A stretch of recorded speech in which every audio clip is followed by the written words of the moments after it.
আজকে দেখাবো vegetable fried rice. এখানে রয়েছে কেটে রাখা পেঁয়াজ, গোটা গরম মশলা, তেজপাতা, আস্ত জিরে ও লবণ, আর চাল, ধুয়ে রাখা চাল, ভেজিটেবল। একটি হাঁড়ি চুলায় বসিয়ে দেব।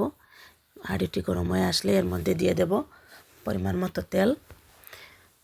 তেলটা গরম হয়ে আসলে এর মধ্যে দিয়ে দেব কেটে রাখা পেঁয়াজ।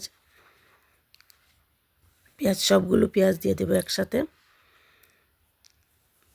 দিয়ে নাড়তে থাকবো। একটু নাড়াচাড়া করতে হবে পেঁয়াজটা যাতে ভালোভাবে তেলের সাথে মিশে যায়, সেজন্য বারবার নেড়ে দিতে হবে।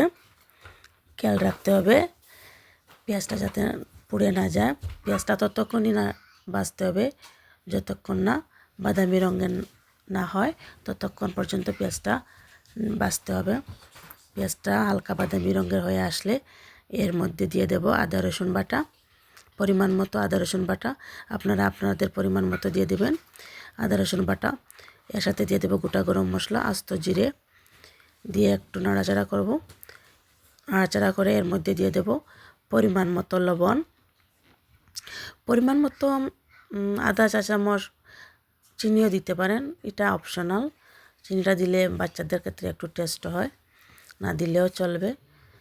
সবগুলো একসাথে দেওয়ার পর ভালো করে আবারও নেড়ে নিতে হবে। ভালো করে নাড়াচাড়া করে আমরা দিয়ে দেব ভেজিটেবল। পেঁয়াজটা আসলে একটু ভালো করে নেড়ে না নিলে নিচে লেগে যায়, সেই জন্য বারবার নাড়তে হয়। এখন দিয়ে দেব পরিমাণ মতো ভেজিটেবল দিয়ে দেব।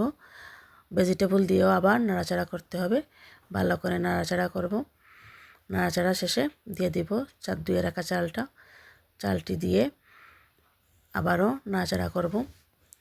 চাল দিয়ে ভালো করে নাড়াচাড়া করতে হবে যাতে নিচে না লেগে যায়, সেজন্য চারপাশ ঘুরিয়ে ভালো করে নাড়াচাড়া করতে হবে। চালটা যাতে ভেজিটেবলের সাথে মিশে যায়।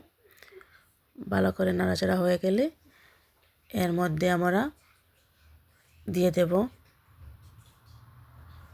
ঘরে থাকা বিরিয়ানি মশলা। আপনারা দেখবেন ঘরে থাকা বিরিয়ানি মশলা, সামান্য বিরিয়ানি মশলা উপর থেকে দিয়ে দিলে একটু ভালো স্মেল পাওয়া যায়, সেই জন্য দেওয়া। না দিলেও চলবে। এই ভেজিটেবল পোলাওতে অনেক সময় না দিলেই হয়, কিন্তু আমি দিয়েছি আর কি, ওই একটু ভালো স্মেলের জন্য। ঘরে থাকা বিরিয়ানি মশলা দিয়ে ভালো করে নেড়ে চেড়ে আমরা আগে থেকে গরম করে রাখা জল দিয়ে দেব পরিমাণ মতো। মনে রাখবেন যতটুকু চাল দিবেন তার ডাবলই দিবেন জল। এখানে গরম জল দিয়ে দিলাম। এখন গরম জল দিয়ে ভালো করে নাড়াচাড়া করব। ভালো করে নেড়ে এর মধ্যে আমরা একটা ঢাকনা দিয়ে দেব। ঢাকনা দিয়ে রেখে যাব। চুলার আগুনটা মিডিয়াম করে নিয়ে যাবেন, মিডিয়াম দিয়ে দিবেন। তারপর কিছুক্ষণ পরে আসে দেখবেন হয়ে গেছে আমাদের ভেজিটেবল ফ্রাইড রাইস বলেন আর ভেজিটেবল পোলাও বলেন, সব হয়ে গেছে। একটু হাত চাপ দিয়ে দেখবেন এভাবে।